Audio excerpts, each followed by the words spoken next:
God damn, Gary. Some serious gourmet shit. What flavor is this? That's right, it's the all-hell medium roast private blend. Check out the Geek Grind Coffee Nerdrotic page for our other options like the Decadent, Feathers of Liberty, vanilla-infused flavored coffee. Or if you're looking for something darker, try the Dark Roast FNT blend of the Fellowship. You know what? Just buy all three. GeekGrindCoffee.com. Use discount code Nerdrotic. Huzzah! I learned a long time ago that there's no sense getting all riled up every time a bunch of idiots give you a hard time. In the end, the universe tends to unfold as it should. Plus, I have a really large penis. That keeps me happy. Woke. Yeah, it looks like Chuck's taking the skin boat to Tuna Town. Hold up. Wait a minute. Something ain't right. My mind is a raging torrent, flooded with rivulets of thought, cascading into a waterfall of creative alternatives. God darn it, Mr. Lamar. You use your tongue prettier than a $20 whore. Did I ever tell you about Ahsoka Tano? She was your father's exotic teenage alien apprentice, a fine piece of jailbait from a more civilized age. She had the tightest body and the perkiest little breasts in the galaxy, barely legal in most systems.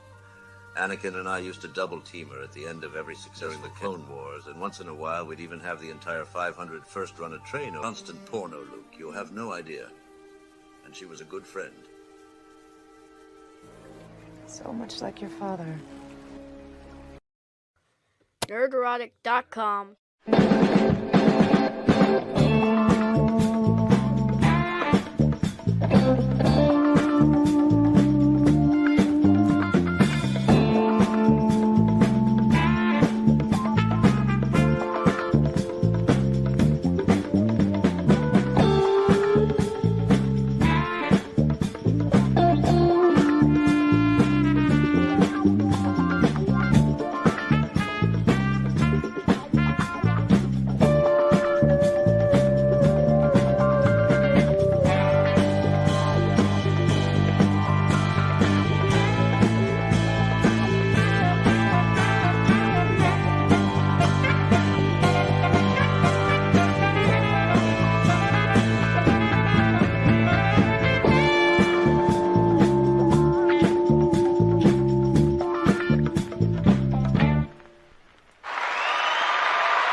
I'm back streaming. It's been like 40 minutes since I last streamed.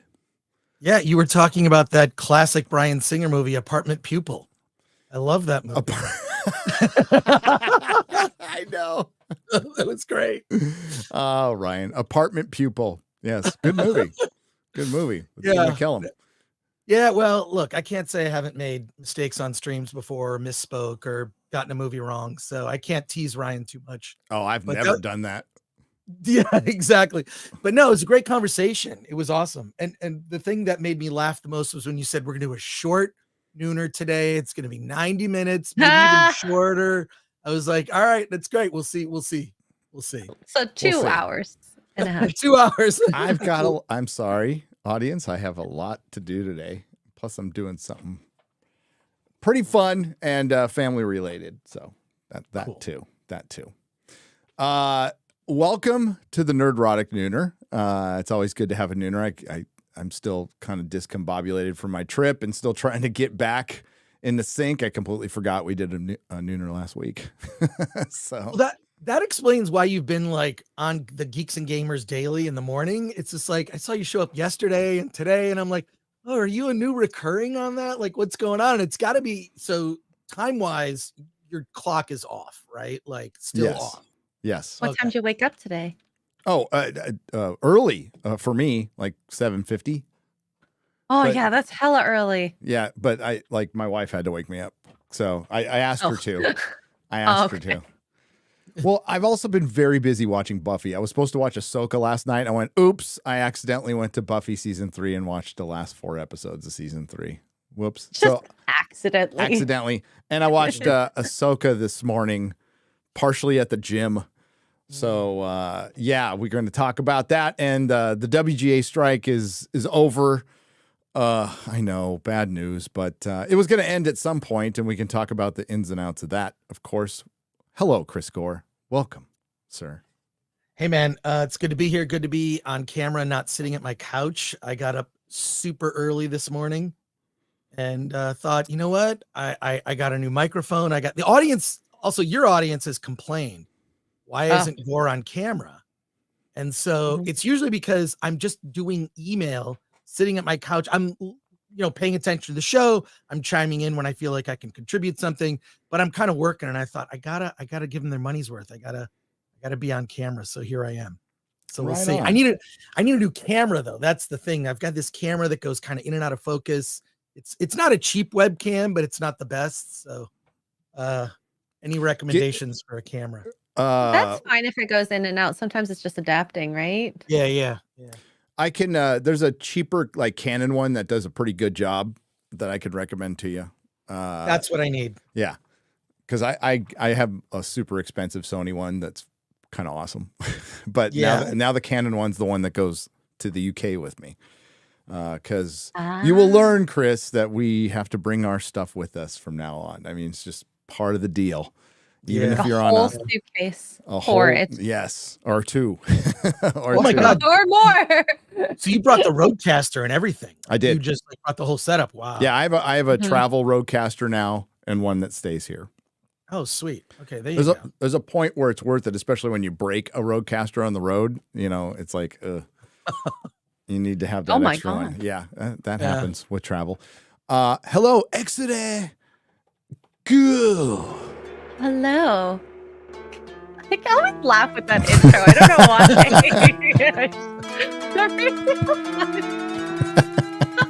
It just gets so much louder now at the end. It does. It's just so racist. I know. It's just so racist. But it's good to see Chris on screen making his debut. I'm digging the VHS and super large cassette tapes in the back. Remember those days? Those are actually tables. They're actually tables. They're tables. Yes, they are. They're tables. And I took the top of the tables. I'm like, well, I'm not using the table. And I do have one that's like a coffee table. I just sort of threw those in the background. And then those giant VHS tapes are from a popcorn company that is so sells cool. them. So I thought, well, I'm just going to throw Film Threat branding on it. And that's my background. I love it. It works. I need to. I want one here. Yes. Nice. And then, of course, you've got the Shakespeare bust. Wait, the Shakespeare bust is right here. You know what that's from, Gary? Batman.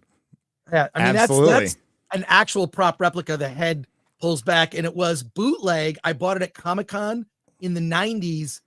And a friend of mine said, oh, where'd you get that? And I said, well, it's at this booth. And we went to the booth, and they had already shut it down because it was like you couldn't sell them. They have an official one now that is awful. It's super cheap. This one is like from some original mold or whatever. It's so well done. And then, of course, R2D2 is now a pirate. So yes, showing the One Piece. Luffy D2. Yeah, Luffy D2. Luffy D2. Yeah. I just like when you were originally wearing it. You were wearing your Captain America shirt and the Luffy hat. So you were really Captain Luffy. Yeah. My head is too large for that hat. So that R2D2 will have to have the hat. So there you go. Yeah, because his head isn't just large. Like how Baby Yoda is the Prussian.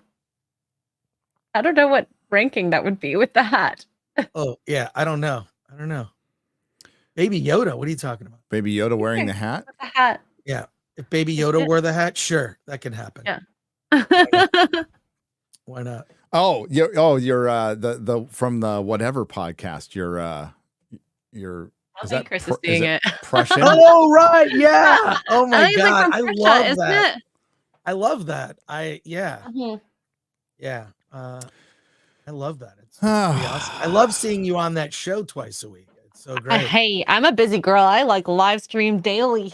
Yeah. Clearly, all over the place. Yeah, you get around. From podcast to podcast. That's right. Although, wait, I've got a little bit of a beef to pick with you, or a bone to pick. Is it a bone or a beef? I don't know. A beef bone to pick with you? Let's just do both. So out of the, we're talking, and I forget what it was, maybe before a stream or after a stream, and it's like, yeah, you should do a show called Dadcast, where just dads talk about stuff. Oh yeah. You start the show and you do it with everyone but Gary and I. So Gary is always busy, okay? I didn't get an invite. First of all, I could have, said I'm too busy, but like you got all these people on the show doing Dadcast. What am I? What am I doing? Trust me, we're warming up to you. I get nervous around you guys. Okay. Why? Get good at Dadcast, and then I gotta get better at being on Dadcast. I'm not usually in the dad mode ever. Right. I've seen you in drunk mode, X-Ray Girl. You're very comfortable. Yeah, you don't get nervous. Yeah, maybe that's what I should do. I'll just get drunk on Dadcast. Yeah. But you will be going on. All right. And you will be, both of you. But yous are both. All right, cool. Yeah. A buddy of mine just had a kid. He's a friend of mine who's, maybe one of the older dads, and I was just giving him all this dad advice. And I was like, I forgot how much I know, like how much basic stuff. And when you've had two kids, the second one is so much easier. You're like, I got this. It's not that big of a deal. I know how to do this. It's just interesting, some of the stuff that I've even just learned just talking about to two different people about dad stuff. And I mean, even you guys, like some of the easy tricks for young kids, or like how to do something or realize something. So I think this is good conversations that we're having. So yeah. Yeah, it's like instinct kicks into gear. I mean, if you're a dad that's around, right? Instinct kicks into gear, and because Melissa gets really mad. She got me some books, and I didn't read them because I was too busy reading comic books. I figured it out. I did. They didn't have books back in the day, so yes. Well, it was cave paintings for me, so that's what it was. Gary discovered back. They're holding it back, big events, so they can't do anything, and they're kind of stuck doing nothing and doing filler episodes until they get to like the real show, like the real events that matter. I mean, I tweeted this morning. I tweeted something kind of obnoxious, which is typical for me, but I basically said, we've reached the point where the characters in Star Wars are going to be watching Star Wars. Like it's just become like, it's just become this, especially in the last episode when what's the robot played by David Tennant was like, a long time ago in a galaxy far, far away, which I thought was so stupid. It was just, I mean, it's definitely cartoon level. Yeah. It's cartoon level writing. And I don't get the sense that anything is important, No, it's cartoon writing is the best description. You've got a guy who's developed a bunch of cartoons which don't require, it's thought that they don't require as much sophistication, but there's a reason anime is just crushing American animation now. And it's because of the sophistication of storytelling. I mean, we talk about One Piece. You look at it on the surface and it looks like just a goofy cartoon until you like watch the show or read the manga and see how intricate the character work is on that. It's next level. And there's no reason why Star Wars shouldn't be that, but it never has been under Disney.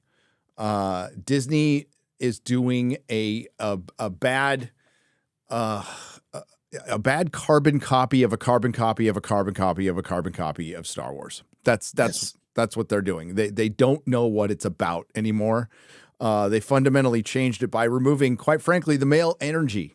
There's no male energy in Star Wars, and this forces female stuff. What they said was you remember that shirt was for a promo for Nike or something like that. No, that was the philosophy of Lucasfilm. And it's obvious. It's the same as the MCU. And it broke Star Wars. You broke its major characters. It broke Star Wars. It cannot be fixed. I think there's a fable called Humpty Dumpty out there that pretty much is the summation of Disney Star Wars. They're just going along. They don't have the talent or the will to put it back together. They're too worried about political capital, because what they need to do is, at this point, and I've said it before, is just stop. They need to just stop. Vault it. Maybe make some comics or some books, but just freaking stop and start over. And I don't even think that'll help at this point. Well, I mean, George Lucas was smart with that, right? Like, Star Wars went away. It made you miss it. It made you want it. God, I remember this drought in the early 90s. And there was all this like nostalgia over Star Wars. It was such a fun period of time. Like, there was this, like, there were fanzines by legit fans. I mean, this is before blogs and whatnot. And there was one by this guy named John Snyder called Report from the Star Wars Generation.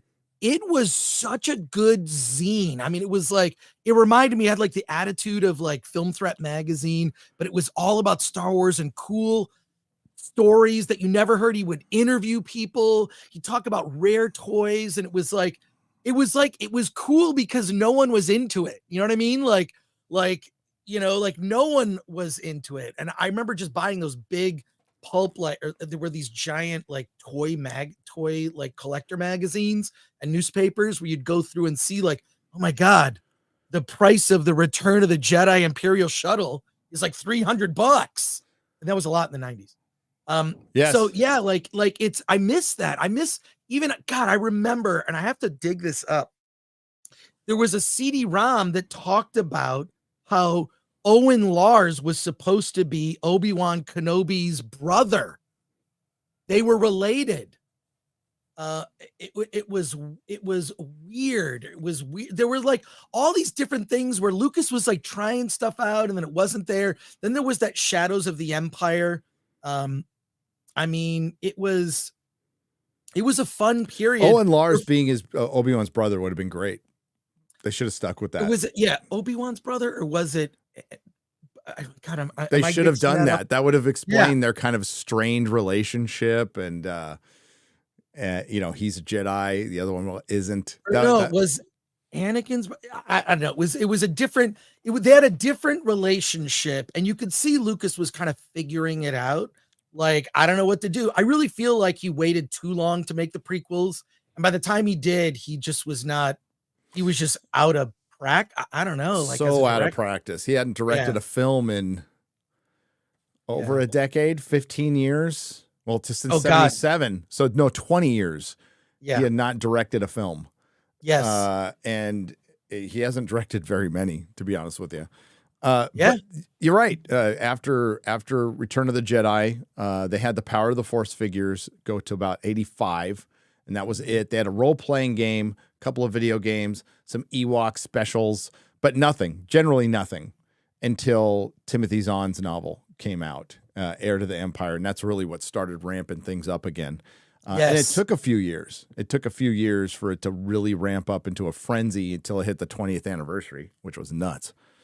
But, I mean, its time has come and gone, because unlike Star Trek, which went from 66 to 2005, they were able to create new characters and really evolve the series, especially with DS9, and Doctor Who, which ran its course, came back, did something even better. That some people might disagree, but they modernized the series without absolutely gutting it and destroying it. They introduced the Time War, which was freaking awesome, and then eventually it fell apart. But that we had 50 plus years of greatness and that was Star Trek too, with varying degrees, but it was still pretty damn good. I would watch any bad Doctor Who episode prior to the 50th anniversary, or any Star Trek episode prior to, from 2005 back. I'd be fine with that, and it'd be better than anything that they produce today. But Star Wars didn't have that. Star Wars had a lot of good stuff in Dark Horse in the EU, but they shit can that. But as far as the movies and the cartoons, it's mostly bad now. It's just mostly bad. It's mostly like really mediocre to bad. And you can't come back from that. There's just things you can't come back from. So we have episode 7. I mean, there's one more episode left, and it essentially is Ahsoka arriving. So last episode was Sabine arriving at the planet, and this one is Ahsoka arriving at the planet. We have our second episode of Ezra, who's just a wet blanket in this, and a horrible chase scene. The logic in this series, the only thing that makes sense is intersectional feminism. Why would Sabine offer, hey, Ezra, here's your lightsaber? And he's all, no, I don't need it. I gave it to you. All right, if that followed up some awesome, like just force fighting without a light, but it didn't. He ends up getting his ass kicked and has to be saved by Ahsoka, right. Which is Space Aladdin. Ezra's Space Aladdin. He is. Yeah. And the actor, again, there's not bad actors in this. There's horrible writing. Horrible writing. And, I think last episode, or was it it was last episode, we had which is now going to be a meme because it's meta as hell, when the little poodle asked Balin, does he miss the Jedi? He's like, I miss the idea of it. And that's such a meta line for Star Wars. I miss the idea of Star Wars.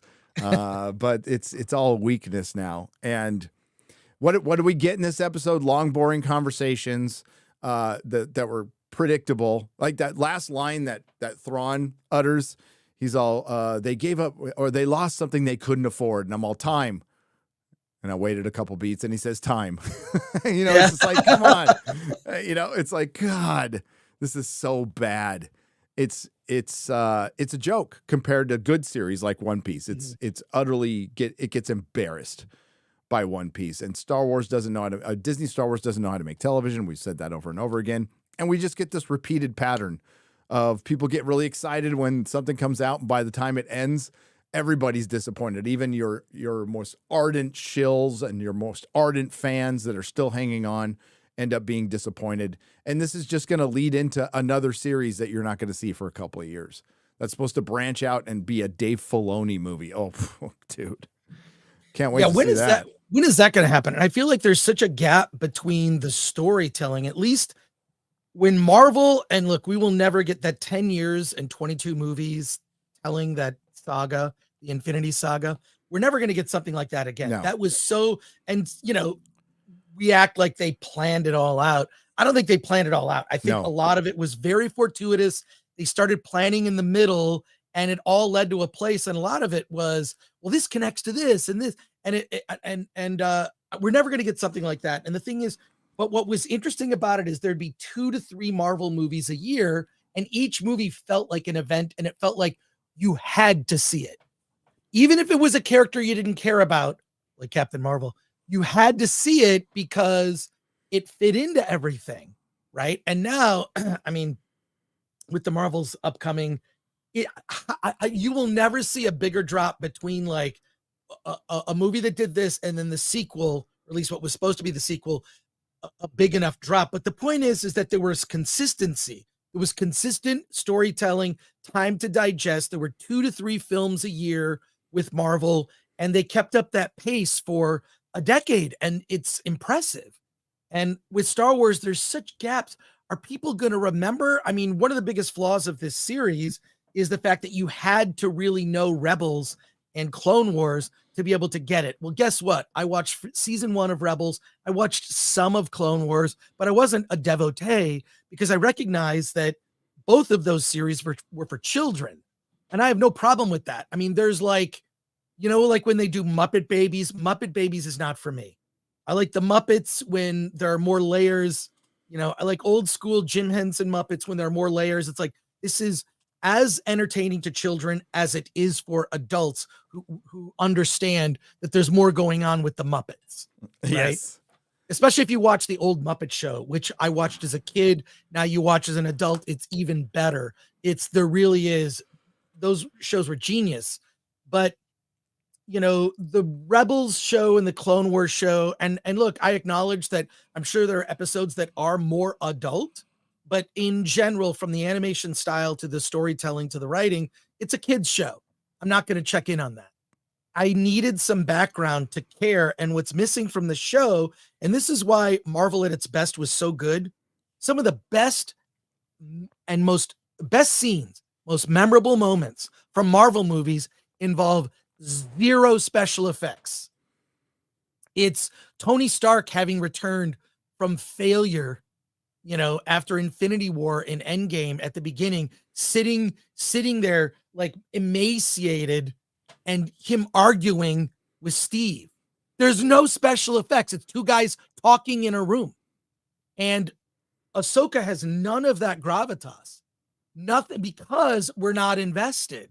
Because we're not invested in their stories in the past. Because, you know, the events don't seem to matter. They're trying to manufacture Star Wars moments. And I can't say that I didn't enjoy aspects of this episode. I think there are fun things in it that feel Star Warsy. I love Baylan Skoll. I think he's a great character in a bad show. And then also I like the idea of Ezra fighting without a lightsaber. I like that idea. It's like, that's interesting. We haven't seen that. He didn't succeed, but it was, oh, that's interesting. I'm willing to watch that. But because it's not grounded in something or built to something that we really care about in terms of the drama, the scenes where people are talking are boring. I should be riveted. I should be on the edge of my seat, you know, and that they haven't established the foundation that makes us care. And that's what always, not just Star Wars or Marvel, but makes anything great.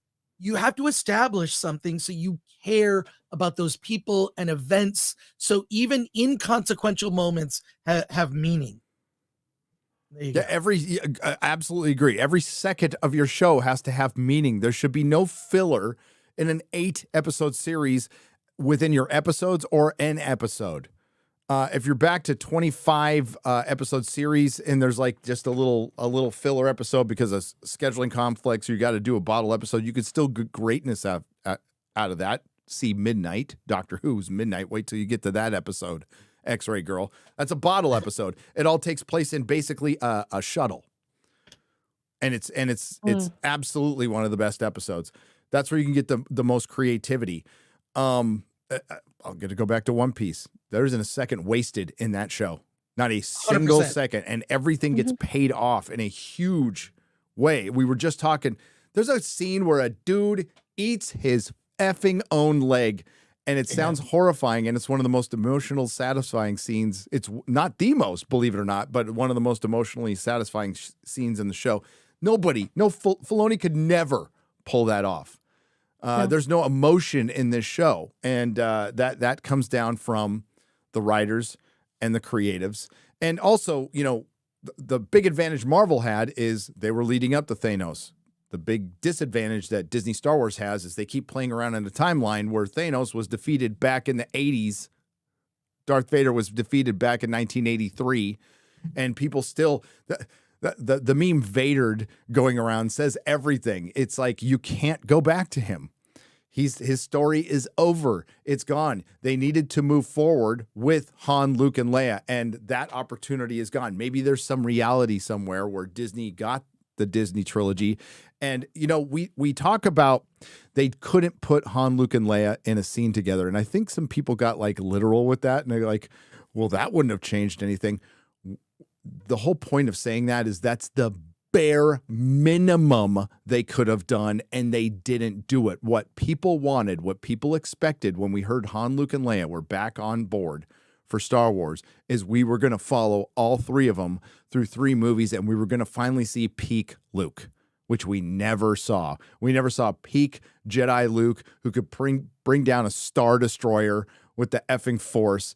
Just absolutely OP Luke. That's what everybody wanted to see. It's the simplest thing, but we don't want to give the fans what they want. We give the fans what they need. You know, that's the kind of shit like an auteur can come out and do with his own original stuff. I don't have a problem with that. When you're playing in George Lucas's sandbox, you show Luke as a complete badass, which they never did.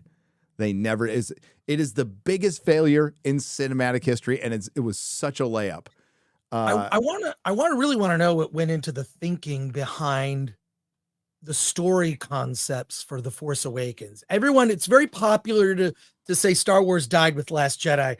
For me, I saw Force Awakens and I saw all my friends enthusiastic. Star Wars is back, blah, blah, blah. We're trying to have a conversation at the ArcLight Cinema. We all watched it at the Dome, and we're all sitting there, and I'm like, I don't like this. I know I'm surrounded by people who love it and are raving about it. I'm sitting there, and I'm trying to just like do a, internally look, and I'm just, why did I not like it? Well, I didn't like the way Han Solo died. I didn't like that they threw Luke in at the end. Why? And I'm trying to figure out why I'm surrounded by people celebrating like they're freaking on the moon of Endor with a bunch of Ewoks, playing drums on a stormtrooper helmet. I'm referencing that final scene. I'm a yub guy. I don't like the music. I don't like that they change it to some freaking new age bullshit with flutes at the end of Return of the Jedi. I'm opposite. I don't like yub nub. Yep, no, no. Never. I'm not saying it's great. I'm saying I never liked it. I prefer it to how they changed. But it was very late 90s, like right. What was that deep forest or fucking techno forest music they played? It was very much like that. It was like Celtic. It was really big in the 90s. Yeah, like it was like adult like electronic music. Like John Tesh. No one even yeah.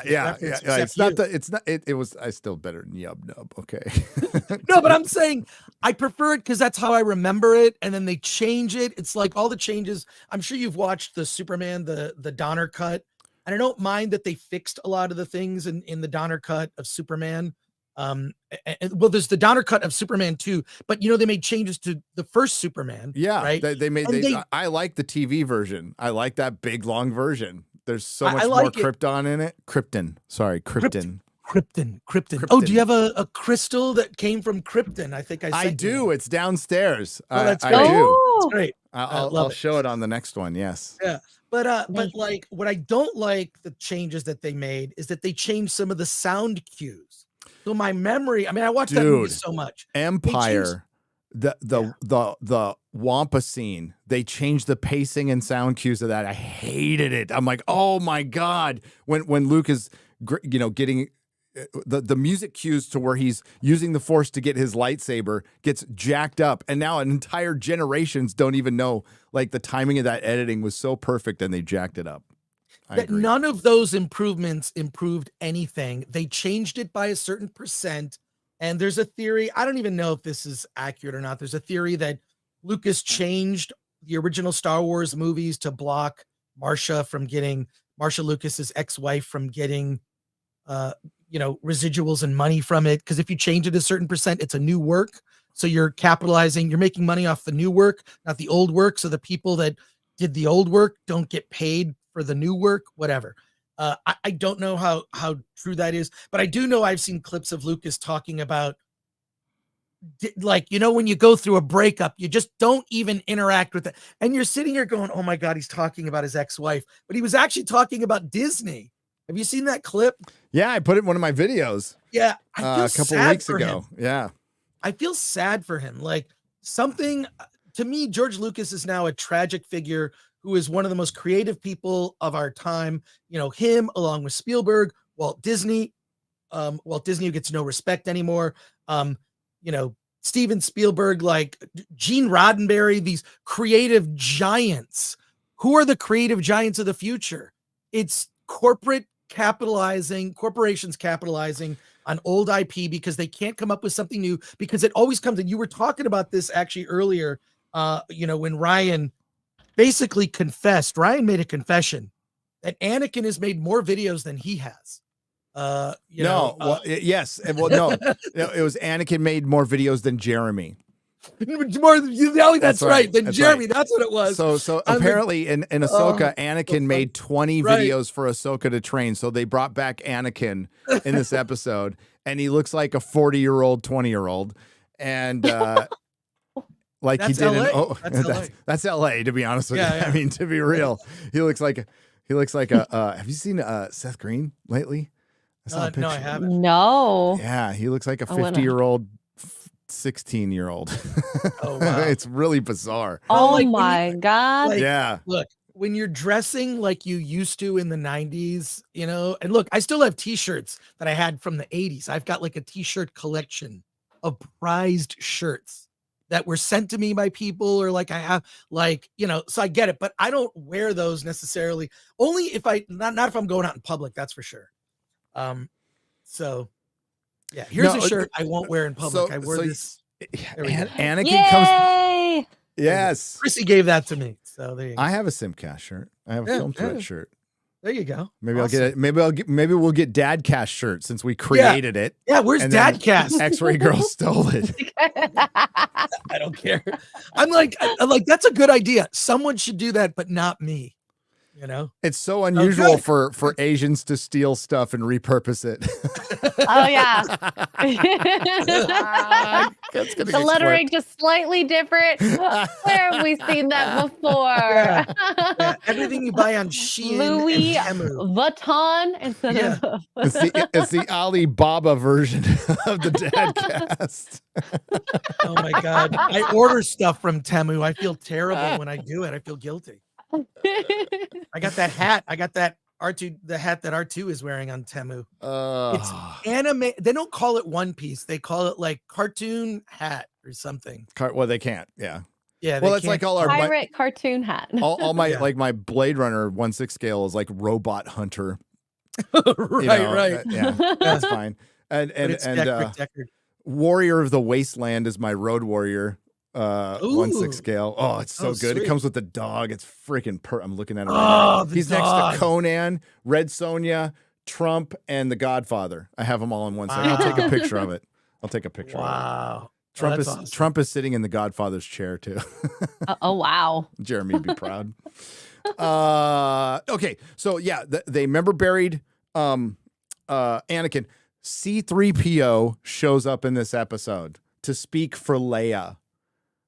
So there's toxic male senator who's not believing anything that Hera's saying. I can't remember if we got a Hera ass shot in this episode. I'm sure we did, but it wasn't as memorable as the other Hera ass shots that have been in this episode that, quite frankly, I think it's why most people are tuning in. And I'm not going to blame you for that. But toxic male senator is just not believing Hera, despite all the holographic evidence, the data, the witnesses that 2 Force users killed an entire crew, took one of the most prized prisoners from a Jedi, that's some night sister that they have to have some intelligence on, that used to run an Imperial shipyard, and they're just like, nah, it'll be fine. We won't even call Luke Skywalker, and we're not going to believe General Hera, who fought at the Battle of Endor. So it takes C-3PO through C-3PO, they girl boss Senator Toxic Male. And by the way, Madam Mon Mothma has nothing to say during all this. It's an incompetent matriarchy. That's what it is. Yeah. And Akbar is there too. I mean, Ryan, we suspect it's Admiral Akbar, but it has to be. Not saying anything, because apparently all he says is it's a trap. Right. Fuck. It's so bad, but yeah, C-3PO, Anthony Daniels getting that money. Good for him. But yeah, C-3PO comes back and speaks for Leia and gets Hera out of trouble, but they're still not backing her up. Thrawn couldn't be that much of a threat. They don't seem to be that worried about it. What they need to do is show and it would take a really good writer to show this, but you could. I want you to think House of the Dragon. People think this isn't possible. House of the Dragon built a world in, I'd say, an episode and a half. One Piece built a world in about an episode, a world that you can buy into. I haven't bought into the New Republic and like where are they at with the Empire? I hear a bunch of people talking, but through some exposition and through showing us, you can, and you've had multiple series to do this. You could show like how difficult it is, despite one episode in Mandalorian season 3, which doesn't tell you shit, to root out the Empire. And it's not just Empire. You could get really complex with this. It could be people who are not on either side.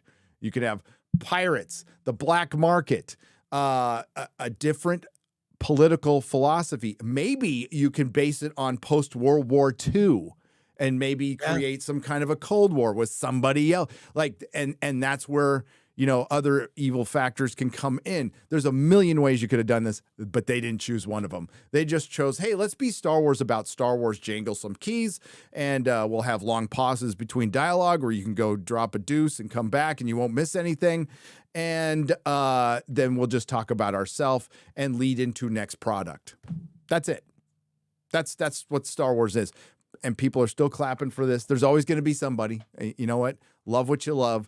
Doesn't matter.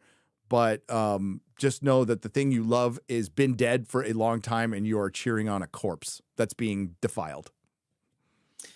Yeah, I just I think it was Robert Meyer Burnett who said basically Star Wars is just about Star Wars now. Yeah, it's about it's not about it's not about anything. Whereas if you look at, you know, the original Star Wars or a lot of other original IP, there were layers to it. It was about more than that. It was about Luke Skywalker's spiritual journey, wanting to understand what happened to his father and try to live up to that, right? Or, you know, I just want to get off this planet. I just want to leave my home, which I, you know, got to remember as a kid, like, yeah, I grew up in suburban Detroit, you know, in Michigan, and, you know, wanted to like leave and maybe go to New York or Los Angeles or just somewhere where the idea of making a movie or being involved in the film industry was not like a crazy person. No, like you grow up, you work at the factory, you work for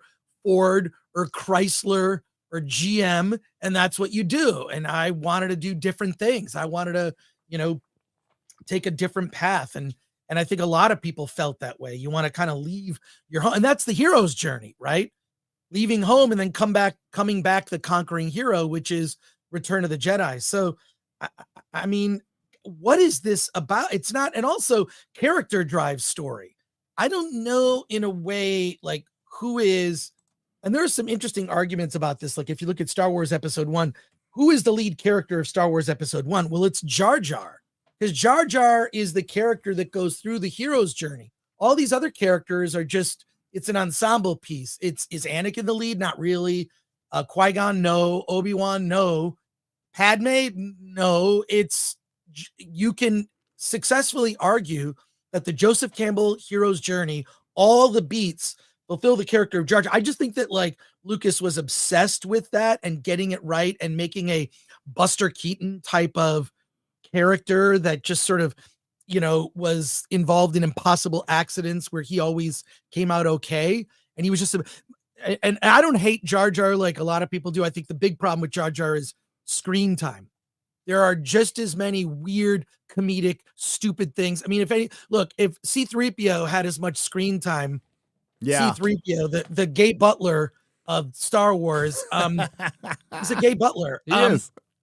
Which is fine. He's great comic relief. And all Star Wars movies have something cute and have something comic relief. The problem is you can't focus and center the comic relief. And that's what Jar Jar, that's the flaw of Episode 1. That's why there's these phantom edits. There's like several different cuts and they make the movie better. You just have Jar Jar in it less. He's not annoying.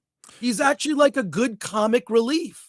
Yeah. So, and kids like him. It's fine. Yeah, absolutely. And what you had this very serious world that had provided levity, which was new back in the late 70s and the early 80s. So that's why people really, you know, latched on to heroes like Han Solo and Indiana Jones, where you have this very established fantastical world, but it's being taken seriously. People can die. There is some horrors in it, but there's levity. You have this hero that's kind of clumsy, that doesn't like snakes. or Right. this rogue truck driver in space who says Yahoo. You know, like it's hard to explain to God, I'm going to sound old as fuck now. It's hard to explain to the younger generation how new and different that was back then. Yeah. Like, oh, our characters have like personality, but you know, because it wasn't that prevalent in films back then for kids, Yes. right? For my age, and it really changed things. It gave another layer of personality. It allowed some vulnerability with our heroes. Okay. But not too much, not to where they're betas, but it's just like, oh, they're just not these rock solid things, that they're actually human underneath. And it evolved things for the better until it didn't, till it stopped. Now we have a bunch of expressionless women talking to each other and being very incompetent. And then when the master strategist Thrawn comes in, he just keeps losing and going, that was all part of my plan. You know, it's like so fucking stupid. I thought he was a little better in this episode. A little better. I think he's weak. Well, because all of his shots were from up here, by the way, so you didn't see you didn't see the pear-shaped man, you know. But it just, I don't know, man. Just listening to him. First of all, I find his voice I find him hard to understand. Is it just me that he's hard to understand? I'm listening. And I couldn't turn. I usually watch these shows with the closed captioning on because you get a lot more information. Because you'll get when I started watching Game of Thrones with the closed captioning on, it's like I get all the names. Well, you had to, right? Because some of the accents, and then as time went on, it was shot so dark you couldn't see anybody's lips. So you know, it was bad. Yeah, but I'm having a hard time. He just is, to me, just sort of lacking gravitas. And I'm like, if he's so good, the character should almost die, or he thinks, or everyone thinks they killed them, but they actually didn't kill them. And Thrawn's the only one going, well, they must have survived this. You know, you're coming back to report to me that you've killed them. They're actually not dead. Here's how they could have survived. And so I need you to go this path. And he's 10 steps ahead. He just seems, I feel the problem is, and this shouldn't surprise you, is the show is very one-dimensional. And it's because it's from a guy that came from cartoons. And the cartoons were probably, and of what I watched, were better than they had any right to be at the level of being a cartoon, but not at the level of being a live action show that could appeal to adults and kids. Exactly. And okay, I'm going to give you a scene that many people probably won't think about. But when Ahsoka is in the debris field, right? Because they went to an entirely different galaxy. They weren't worried that they might. Huang brings up the fact that we might end up wherever, and she's like, "I'm totally not worried about it. Once we find the bad guys, we'll find Sabine in an entire different galaxy." But nobody was worried because, of course, they're going to find them. So they avoid. The whales appear into Thrawn was ready for him into a minefield, and the whales cover for a little while inexplicably. Then they leave. Of course, Ahsoka survives. She goes into the debris field. The ring around the planet is a bunch of whale skeletons. That's where they go to die, the space whales. And Huang goes, "I'm going to scan for Sabine." And there's a pause, and then Ahsoka goes, "Okay." I haven't found Sabine. There's a whole other scene later where she goes, he comes back and he goes, "I haven't found Sabine. Shall I scan again?" "No, oh my God, we don't need to scan. I'll just use the Force." Right. That was two. So why didn't you use the Force the first time? Why didn't you use it the first time? Why did that require 2 fucking scenes? Bruh, yeah. And there's another meta line that I'm going to paraphrase later on that where basically Thrawn says, "Oh, we just wasted a bunch of time to get what we need." And I'm like, that is the most meta line in the history of Star Wars. We wasted a bunch of time to get what we need. Minutes watched and the seals clapping. And God, this review really just writes itself. I can't wait to do it next week when the final episode comes out. I just think that they haven't shown him being a threat in the show. We need to see him as a threat. We need to see them lose, or we need sacrifices. Look, there were even dead Ewoks. People forget in Return of the Jedi, some Ewoks didn't make it. And these turtle things, I don't think not one died. But it's sort of like, I think Ryan mentioned it this morning, like they're just cute, so they're not gonna. What did he say? God, I forget what it was. What was it? It was a funny line. They're too cute to die. Too cute to die. That was too it. Cute to die. Too cute to die. I was happy when that Ewok bit it. That's a new T-shirt on Flagrant Triggers. Too cute to die. Too cute to wear die. That shirt. I would love, and then, well, you'd have to make a art of that, but this show has more filler than most anime. It's ridiculous. But at least there's like hundreds of episodes of anime. Right. Yeah. This is 8 episodes of 40 minutes, or no, varying degrees of 30 minutes, to be honest with you. And nothing has happened.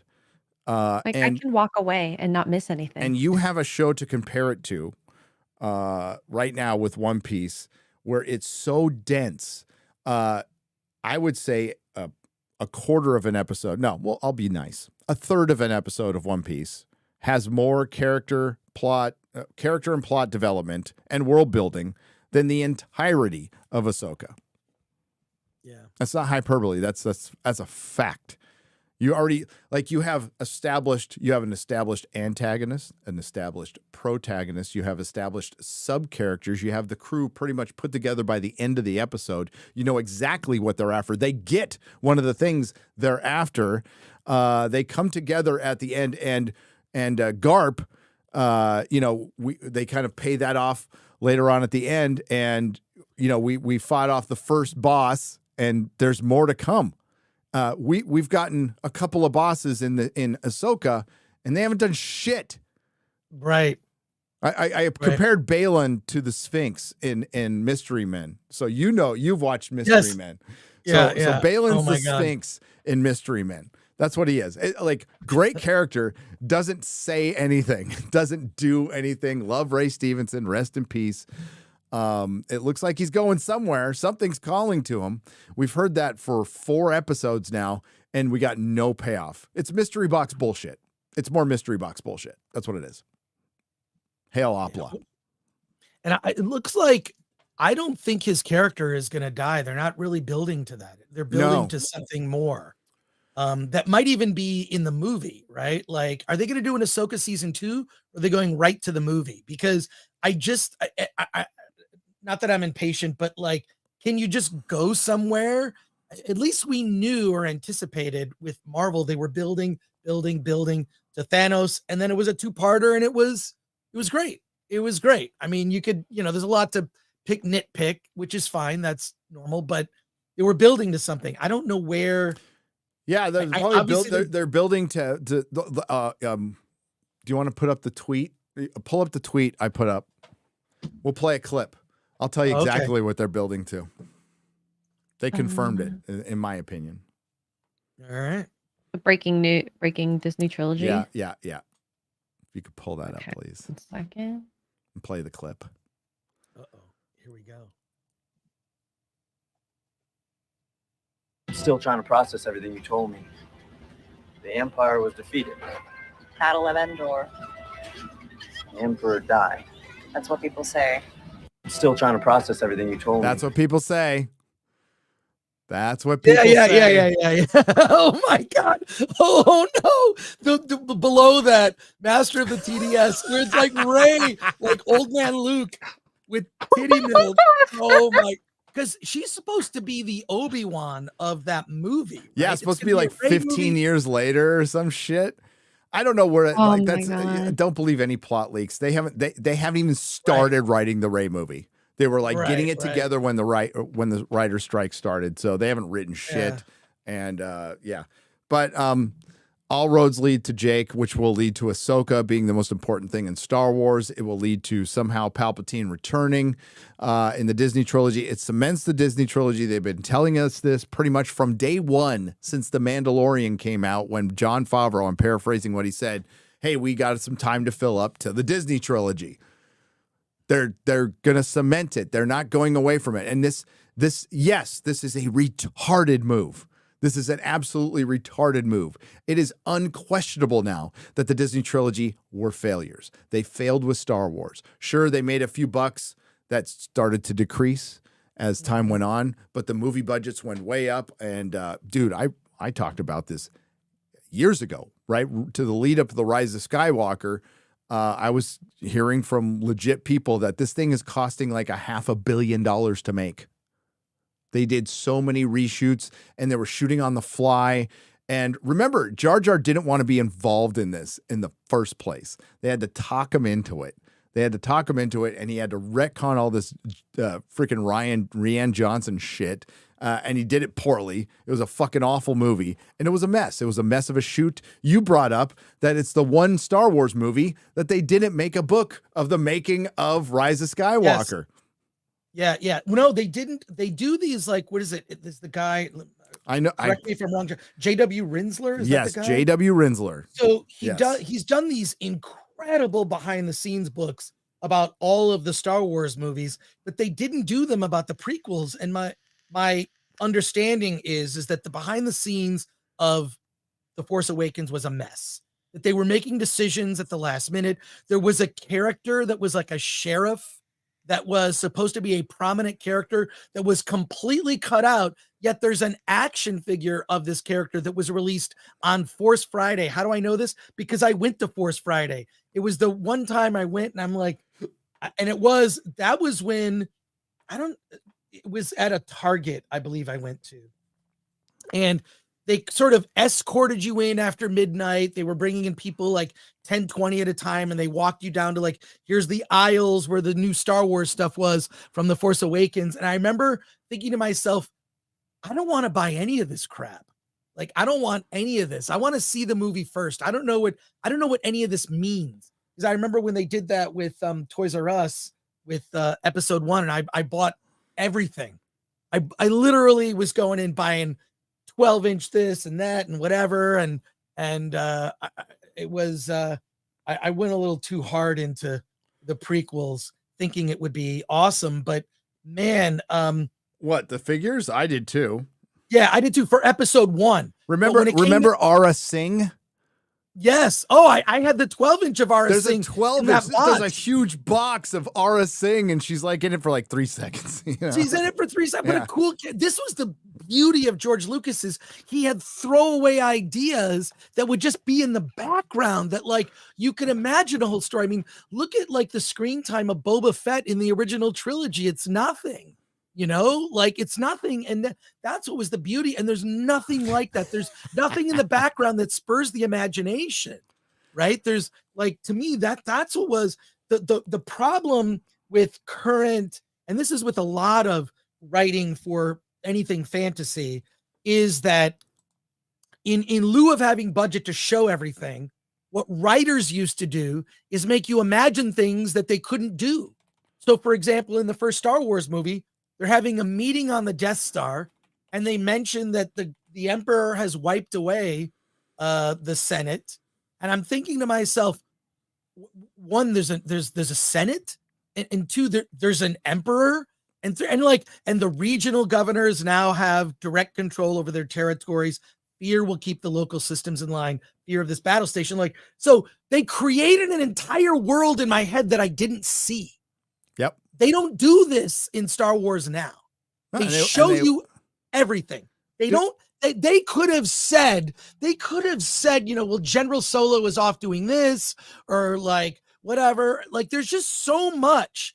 And the problem is that these writers don't consider or even think that their audience might have an imagination, might have any type of imagination and build a world in their heads. And none of the modern genre films really do this well at all. And that's what Lucas and Gene Roddenberry, you know, they talked about certain things. They talked about, I mean, they shot a scene of, like, you know, the council in Star Trek, the motion picture, that has, I've seen stills from it. I've never seen it.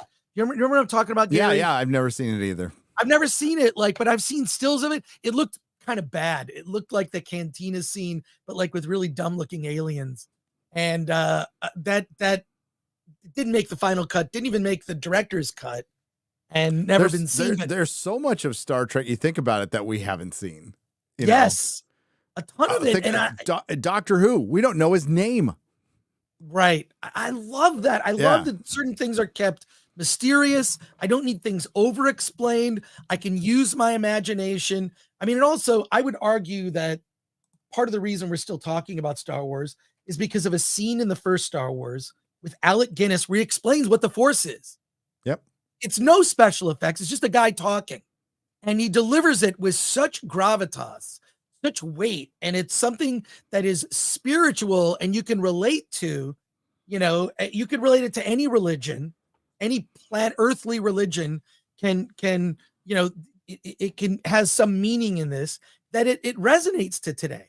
Inflatable pirate ship cooler you could put booze in and float it from one side of the pool to the next. We're all sitting around there in beach chairs and blankets because it gets cold in the desert at night, watching One Piece, my second watch through.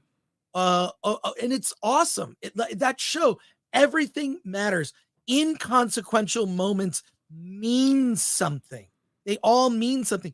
The most throwaway lines have, and of course you notice this on second viewing. You've watched it a second time. I'm not all the way through, but you've watched One Piece. I've watched it more in a second time. I was gonna say. Okay, good. Yeah, more than okay. Yeah. It's so good. It's the writing, and also the casting of the characters are so likable, so different, and you understand what matters to them and all their backstories. Zorro's backstory is just heartbreaking. Well, you bring up like so many good points, and like a huge thing that I see is the characterizations. We have a reason to care about these characters. It's not just verbal communication, but just even their faces. You see the emotion in the eye. I watched Ahsoka for 10 minutes and I'm like, I'm bored and I don't know why I should like this at all. Yeah. I think part of it is Star Wars probably just doesn't translate to a television format. I think, you know what? Star Trek is episodic television. Star Wars is movies. That's just, I mean, they just work in that form, right? Like that's the medium. That's the medium that storytelling actually worked. The Star Trek movies worked in the 80s because we were robbed of so much Star Trek because it should have gone on longer than 3 seasons, but it's a television show. It has always been and always will be a television show. Star Wars, the opposite. It is film. It has got to be film. It's got to be epic. Everyone needs to count, and it just doesn't do that. It's got to be special. It's not special anymore. It's not special, especially when you've got shows like Boba Fett, which I only watched a few of the episodes of, or Obi-Wan, which I begrudgingly watched every episode, mainly because my audience on the Film Thread channel said, we want you to watch all of it. And then I got an angry rant about IKEA chairs that I can't escape for some reason. People are still doing memes of IKEA chairs. Well, because it was stupid. They were in these stupid. It was stupid. You're in this like tens of millions of dollar episode, and they have these cheap ass chairs in a ship with no straps on them or anything. It's like, oh yeah, it's fine. Like that's a shuttle. They peppered it with like cheap chairs they bought, in Burbank at an IKEA. I wonder if they got meatballs. They probably did when they were there. There was the deal. Meatballs are delicious. They are good. They are good. It's the only reason to go to IKEA. Yeah, to eat, and then like try to survive the maze. It's like a maze. Real quick, we got to get into soups, but I wanted to talk the strike. The writer's strike is over. Anything have you heard anything about the actors, the Film Actors Guild, or is it going to be a while? Or I have heard no chatter. I've heard nothing. I've heard nothing, even from friends of mine in the industry. Nothing about the SAG stuff. Although I did get a SAG check for a job I did, because I forget, like after is like the television. So I was in that from doing like G4 stuff. I did some voice acting on a cartoon that a buddy of mine made, Chris Prynoski from Titmouse. It's called Nerdland. And Paul Rudd is in it, does a voice. What's his name that you hate, that comedian? Which one? We used to like him, and then he became kind Patton of an awful Oswalt? person. Yeah, Patton Oswalt. Yeah. Why did I forget his name? Anyways, I got a residual check from doing that job, and it was $2.07. So I don't know. I'll probably just post a photo of it. And I was like, oh, there's a little SAG All right, so after logo, but whatever. The big takeaway is that like the WGA got a lot of what they wanted. There was a lot of compromising. I don't know how much the money is different, but it looks like it's pretty much the same deal that was offered 3 months ago. But they were offered some, which shows that like you decimated your industry, by the way. So there's going to be fewer shows produced. So I don't know like who won, to be honest with you. The producers won. The producers won because they're not going to have to spend as much money, and they got themselves out of some horrible deals. The WGA is going to claim victory. Apparently, there is going to be some transparency with the WGA, with the writers, but they'll be under confidentiality. It's going to leak like a sieve. It's going to leak like a sieve. Right. Do you know how much stuff I'm told? You have no, I know how much stuff you're told, Chris. And then you can't say, do you know how much stuff I'm told? It's ridiculous. It's effing ridiculous. And you can't say anything? You got to be. The writers can't say anything, but they're going to definitely tell a friend in a conversation, be drunk, and go, my God, our show isn't watched by anybody. You know, like it's going to get out. And eventually, if they really want to push ads on us, it's going to have to get out. They're going to have to start legitimately competing. They're going to have to treat all of their content like YouTube. You're going to have to start talking about how many views. You're going to have to describe what a view is, what falls under the terms of a view. We know what it is for iPlayer with the BBC. It's anything that's watched under a minute is considered a view. It's considered a view. So I think it probably performs a lot like YouTube videos, where you'll put up a view. A view is considered about a minute, right? And it's varying how many people actually sit through your entire video. There's impressions, there's all kinds of stuff. But this minutes watch stuff isn't really going to work for advertisers because they want eyes on their ads. YouTube is still positioned to be the number one for this because ads have already been on their platform, and they've been a huge part of their platform. And this is where independent people can still come up. They can use Rumble too. I recommend you use it all. You use it all, especially if you're making some crowd-funded web series. I would put it everywhere. And you can get, a little bit of money from YouTube. It'll play the ads, and that way it'll help fund your project. And if it's good, if you've got, a lot of people want to make fan films where you can't make money. I would say start pushing towards original stuff where you can. Maybe repurpose that fan film into something original or something that's, like you can do a Flash Gordon project now, I think, without getting nicked. A Buck Rogers, you can maybe Zorro. You can use some old IPs if you want. I don't know where the Shadow's at. It'd be pretty cool to see some like a period piece Shadow, just full on noir would be rad. I'd watch the shit out of that. Flash Gordon, I wonder Solomon what's Kane. I don't, with the rights of Flash Gordon, because it's probably going to be in the 2030s. Funny to even say those words out loud, but somewhere in the 2030s, the rights will be public domain for Flash Gordon. If they're not, I thought they were already. Maybe some parts of it are. I think some parts of it are, but I could be wrong. I made a Super 8 Flash Gordon movie when I was like 11 years old, where I played Flash Gordon, and my friends, I made a lot of little movies when I was a kid, like stop motion animated movies. They're really bad. I might embarrass myself. Dude, Flash Gordon is bonkers. It's amazing. It would be, if somebody did it right, it would be so freaking fun. It would be so good because the spine of the story for Flash Gordon, both the comic strip and the serial from the 1930s starring Buster Crabbe, and the movie with Sam Jones, which there's a great documentary about that called Life After Flash, which I happen to be in. I'm in it. There you go. That's not the reason I'm recommending We got to get him on. I think it's possible to get him on. I think he lives in San Diego.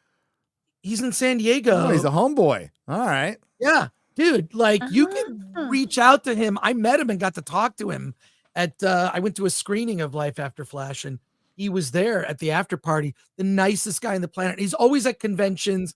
and he spends so much time with people. He's great. But I like, was obsessed with that movie when it came out. I loved it. I loved it because I saw an early rough cut that I've never seen again. So they did six months, maybe 6-8 months before the movie. I was the first one in line. I was a kid. Remember, I finished my paper out and walked to this movie theater. It was crazy. It was the first one in line and got in to see a rough cut where they had them against the blue screens, not green screens, blue screens, and the effects weren't finished. And they had all these extra scenes. I remember going nuts because I loved the Buster Crabs cereal. I used to watch it when I was a kid, and I would have to stay up late at night and I'd watch that. And then after it was Saturday Night Live. And I watched like that. So from the 70s to 80s, like I would just, that was my Saturday night. It also had the best comic strip and best the comics were amazing. The comics were amazing, but the story of it, to get back to that, the spine of the story for Flash Gordon is a totalitarian dictator keeps people fighting amongst themselves. We're talking about true identity politics, the Hawkmen, the Baron and his people, and all these different, the Lizard Men, all the peoples of Mongo. He keeps them fighting amongst each other to not notice who the real evil threat is, which is freaking Ming, the merciless. Yes, and you could tie that in maybe a little bit to current day politics. I know we don't want to go there. He looks suspiciously like Alan Ing without a mustache. Yeah, he does. A bald Alan Ing. With like a big Ing the Merciless. Red, Ing the Merciless. Okay, Legion of Memers. Legion of Memers. Get going. Ing the Merciless with Alan in a bald Alan and a Fu Manchu mustache, just like on Side Out. Dude. Oh my god. Oh my god. And I have a Flash Gordon shirt and a terrible blonde wig. Maybe that's what we'll do. I don't know. Oh, poor Alan. At least he spells Alan right. That's the. Well, I know he's watching the show because he texted me during the show because one of the film threat writers, Andrew Stover, sent in a super chat. Maybe you can find that one. Where's could you find Andrew Stover's super chat? And it's about Temu. They're bugging me about. I got Temu. it. I'll read it if you want. So Andrew Stover for $10 says, Chris, the Temu app is under investigation by the Fed government. They're harvesting your data and selling it. All the engineers are from another app that was shut down by government. Beware. Oh my God. All right. Well, I'm kind of, well, they have it anyway. I'm kind of with Ryan. I mean, like, if a government wants to spy, I really don't care. I'm more concerned about like, other things being hacked. But if they want it, like, if they're spying where I'm going to shop, they're going to be really bored. I'm so seriously. They're gonna see me going to the 35er in Pasadena and then the AMC Burbank 16, and that's pretty much my. Yeah, if they look at my shopping habits, they're gonna see that I put a bunch of stuff in my shopping cart in Sideshow and eBay and Amazon and don't buy it. That's one of my worst habits. My wife sees the Amazon account all the time. She's like, "What is all that shit in there?" I was think about it, but I didn't buy it. I do the same thing with Amazon. I've got like this. I don't know if I should get this, but it's a accurate to the new Dune movie still suit. It completely accurate. Comes with shoes. Where are you gonna wear it? It's like $400. I don't know. Can you pee in it? Well, it would probably be hard if it had and I'm thinking like, could I make that? No, better? I mean, you're supposed to be able to pee in the suit and it repurposes. Yeah, and then I drink it and I drink my own pee. I mean, how accurate is it? Okay. Yeah, exactly. I get things like processes. I don't go that crazy. I get like Steelbook Fifth Element 4K. But I've got like a Mr. Fantastic costume that has stretchy arms. I'm like, I don't know. I was at Dragon Con, which I got to get you to go to Dragon Con, Gary, please. You got to go to Dragon Con. I'll think about it. It's Atlanta though. It's Atlanta. No, dude, it's so fun. It's a city. You will, and they have all these panels that you personally would love because they do panels about speculative science and like a lot of the stuff you talk. I'm now getting addicted to Forbidden Frontiers. I hate Sunday night because it's like NFL is on, Ryan is on, so I listen to Ryan, but you're on with Forbidden Frontiers and then Sipcast. So I'm like, Sunday's a great night. Yeah, you can hear like TV. You can get racism, conspiracies, and women talking about Simpery. buttholes. I mean, there's just a there's a lot to talk about right there. Right. And then the Whatever podcast is also on. And I'm That's sorry, like late night though. Ryan, I apologize. You don't just get racism; you get bigotry too. So right.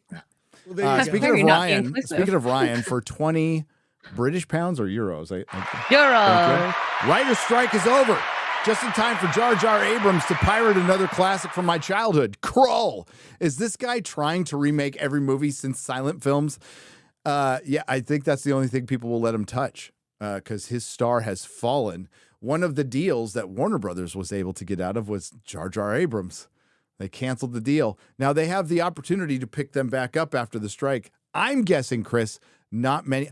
Like George R. R. Martin's deal will be picked back up probably within the next 48 hours. Right. Jar Jar Abrams? Don't think so.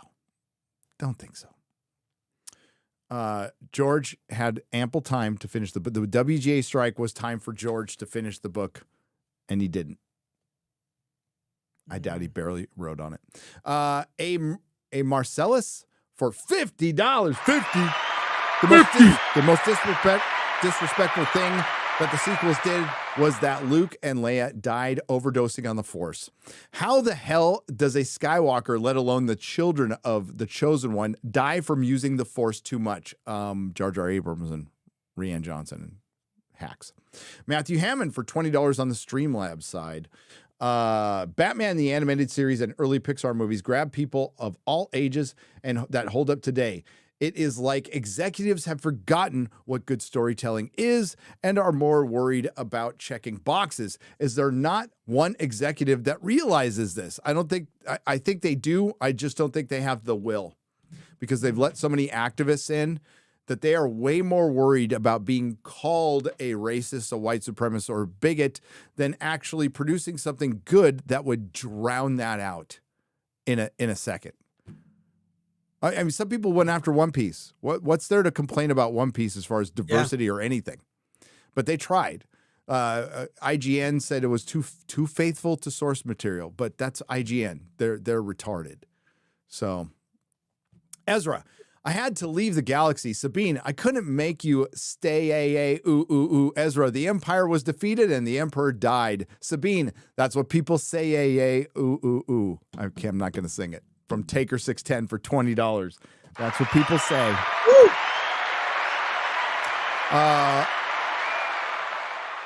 Marla's non-threatening unit for $4.99. Chris, have you seen the movie Witch the Subversion? The sequel to it is pretty badass too. Gary should watch if he's up for some fun action. Hi, X-Ray. The Witch of Subversion. Have you seen it? I have not, although A24 is doing a thing in October where they've got the movie The Witch coming out, or some people call it the Vivitch. So the Vivitch? Why? Yeah, because it is spelled with two V's, which is the old way they used to do the letter W was with two V's. Is it Robert Eggers? That's the Robert Eggers. Have you ever seen The Witch? Yeah, it's great. Oh, it's so good. So it's coming back to theaters. Oh, it is. I literally just bought tickets before the stream. Oh. It's coming to theaters. I think it's next Wednesday. Oh, so they're doing like this whole thing of weird A24 horror, like X and The Witch. Love those. Oh, Witch is brilliant, dude. Lynn Jones for $5. Mrs. Kelly Jones, by the way. Chris, you have the best job going to movies, cons, toy reveal parties. What an amazing role you've carved out for yourself. Nice.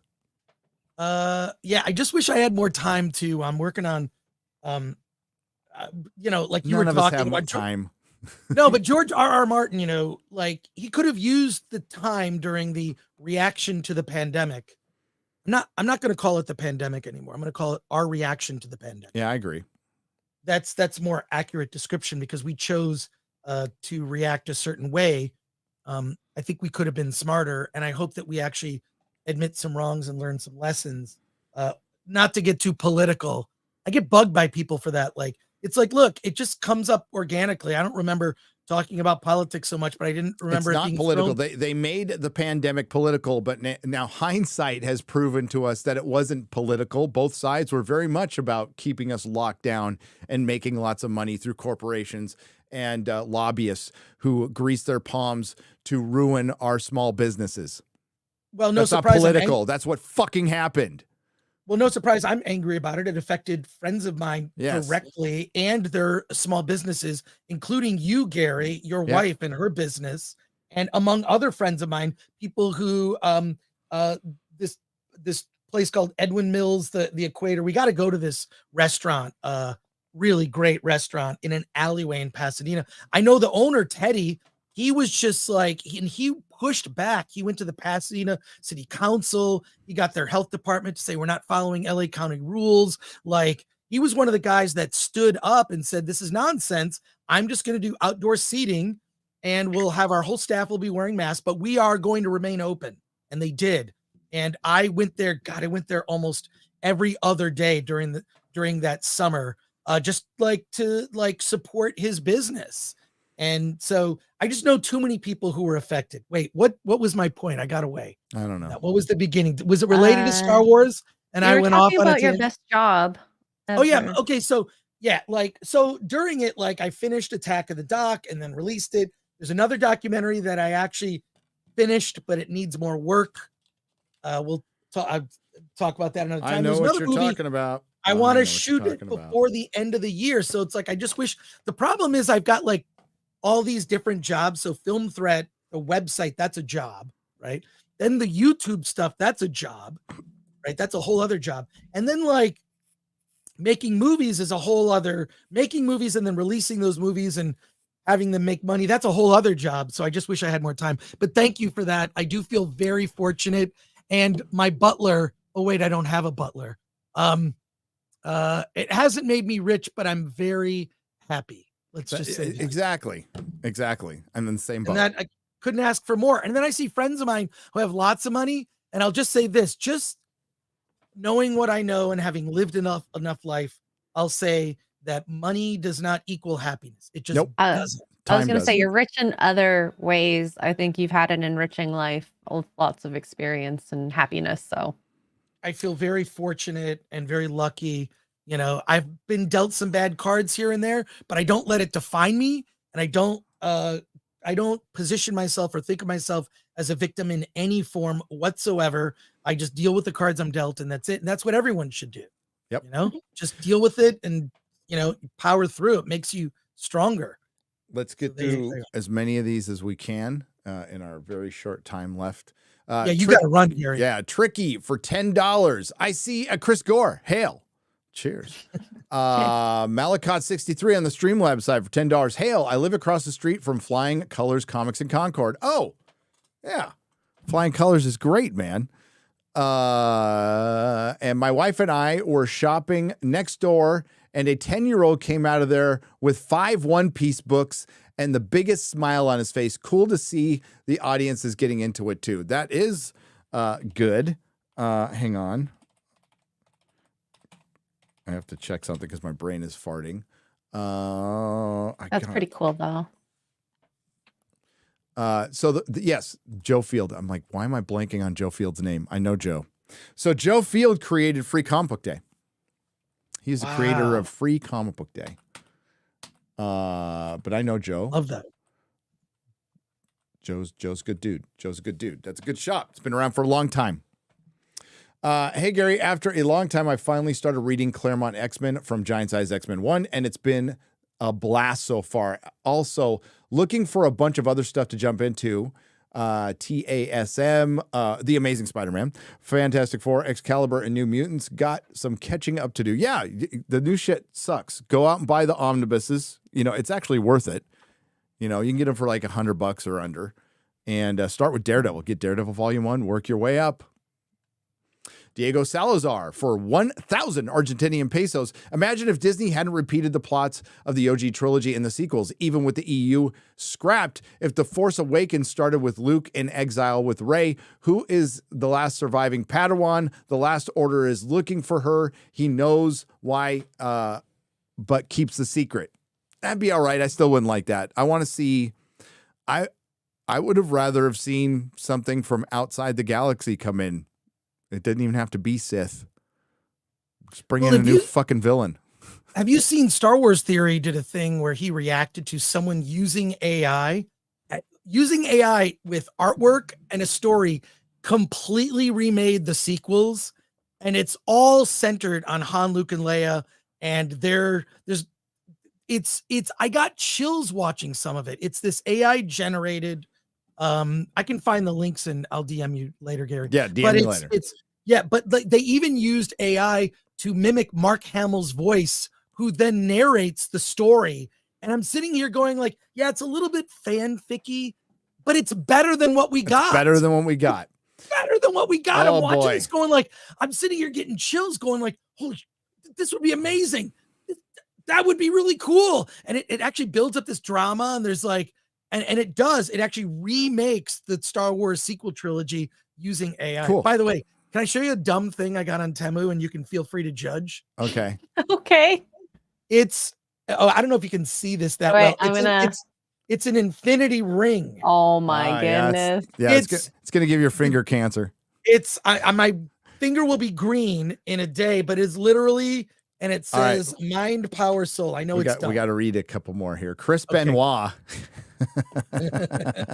Chris Benoit has donated 10 Canadian pesos. Says, Chris, I'm a big fan. I wanted to get into screenwriting. I have a story about a father who just wants to do the right thing and take care of his wife and son. Is wholesomeness something that would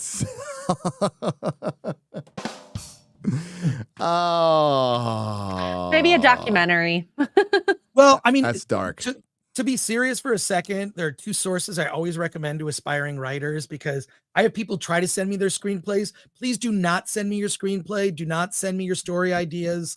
There are legal reasons for you to not do that. Never send anything out unsolicited. There are two websites. I'll tell you what they are right now. There's one called InkTip. InkTip is specifically for screenwriters that pitch their scripts. So you've got a synopsis and then the script to producers. You're connecting screenwriters with producers looking to make movies. Okay, InkTip, and they regularly, sell screenplays from that source. The other one is Lit Reactor, litreactor.com. It's Chuck Palahniuk, of course, from Fight Club fame, started this, and it's a resource to help writers of all types. That's nonfiction writers, journalists, like fiction writers, short stories. He does seminars, both online and in person. Litreactor.com, inktip.com. Boom. And I'll have to tell you about the Chris Benoit meme. Okay.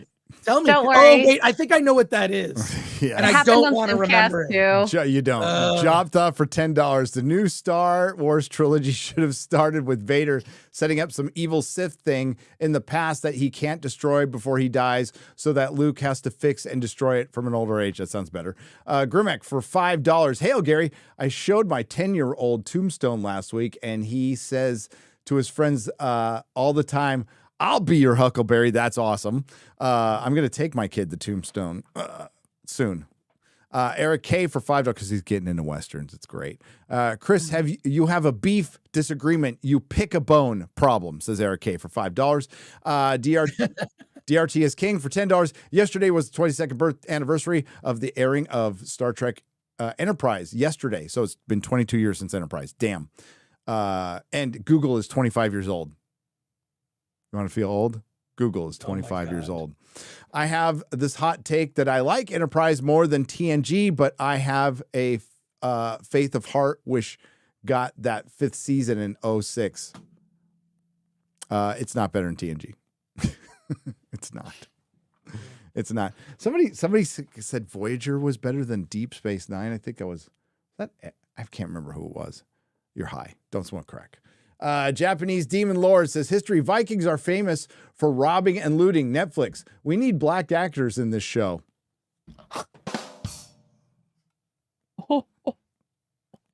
He's just speaking the truth. Shrinkage, I was in the pool, says Sparky TA8 for $5. Yendor 0001, thank you for the $5 donation. Japanese Demon Lord, a Tomb Raider anime was just announced. Tell Melanie. I think she already knows. She probably fucking knows. Chris Benoit. I'd like to join Dadcast. Chris Benoit. Sorry. Chris Benoit. I'd like to join Dadcast. Stop it. One day. Rebecca Gold. What's up? I love the Nooner. You're the front line, Gary, and I will always support you. Live long and prosper. Hail, Ian. Love you, man. Alfie Pretty for $2. What does rebooted OG Star Wars trilogy look like? Think of get a stock diversity photo. That's what it'll look like. Fred Meyer for $5. YouTube forever or Yub forever. Why did I say YouTube? Yub. Yeah. It's Yub Nub, right? It's Yub Nub. I think it's Yub Nub. Yub Nub. Get it right. Don't be all Yub forever when you can't even get the name right. Okay. Corey Bloomberg for $5. X-Ray Agul is number 2 hottest woman in Canada. Number 1 being Trudeau, of course. Even in second place, she is still everyone's favorite Asian snow Mexican. What the fuck is an Asian snow Mexican? Disney buys Lucasfilm, immediately cancels the EU, but now all their shows are making the EU. Tell me you're creatively bankrupt without saying it. Says Just Dutch 024 for $5. Thank you. West for $4.99. The novel Darth Plagueis by James Luceno makes the prequels much better. I think it's the best EU novel. There's some people who might agree with you. Darius White for $5. Disney needs a hiatus. Unfortunately, they can't because unless they keep the sludge flowing through the pipeline, Lucasfilm won't make any money. It won't. The Grizzly for $5. You should extend your argument about the Star Wars fans liking the memory of Star Wars to the entire Disney company. It's no longer Disney. It's the DNC propaganda complex brought to you by Bob Iger. That's it. Not going to disagree with you. JMD Reed for $5. Hearing you mention Admiral Akbar brings up when Roundtable brought the actor in. Oh, so when Roundhead brought the. Why did I say Roundtable? Oh, because Roundtable Pizza is so good. I love Roundtable Pizza. Yeah, we got one here, dude. We have one in San Antonio. So he could say, it's a wrap, and break his spirit in the process. Yeah, that was fucked up what they did. Darius White for $5. If anyone is interested in good post-Return of the Jedi story, Shadows of the Empire, yes, from Legends, with Prince Zizor and the Black... Shizor. It's pronounced Shizor. Shizor. I'm saying Caesar, though, so they can Caesar. Close enough. The Black Sun Syndicate is one. Matthew Hammond for $5. Stargate is so much better as a TV series than the Kurt Russell movie. Gary needs to finish up season 1 Stargate SG-1 so that he can start getting into the show. I need to do my One Piece review. That's what I need to do because Loki and Ahsoka are ending next week, and I have to move on to that. And I really want to get this done. Fractal Machine for 15 shekels. I give up on George R.R. Martin. Finishing the books before he croaks, so I hope it happens soon so that his replacement can finish them in our lifetime. Yep. Dragon Con is good. Atlanta traffic is very abysmal, says Bazil578 for $2, and that wraps it up. We got to go. That wraps it up. We got to go. We got to go. Okay. All right. Thanks, everyone. You're wonderful. We'll be back next Wednesday. This will be re-uploaded on Nerdrotic Live in the next couple of hours. We have a guest coming on next week, too. And who's that? Danica, Comic Book Girl 19. Oh, Danica. no. The Comic Book Girl 19 will be on next week's show. I'm so excited about that. Who's on this Friday? This Friday is... Paul Chato. Great week to have him, by the way. All right. Thanks, everyone. See you next time. Ciao. Bye. Later.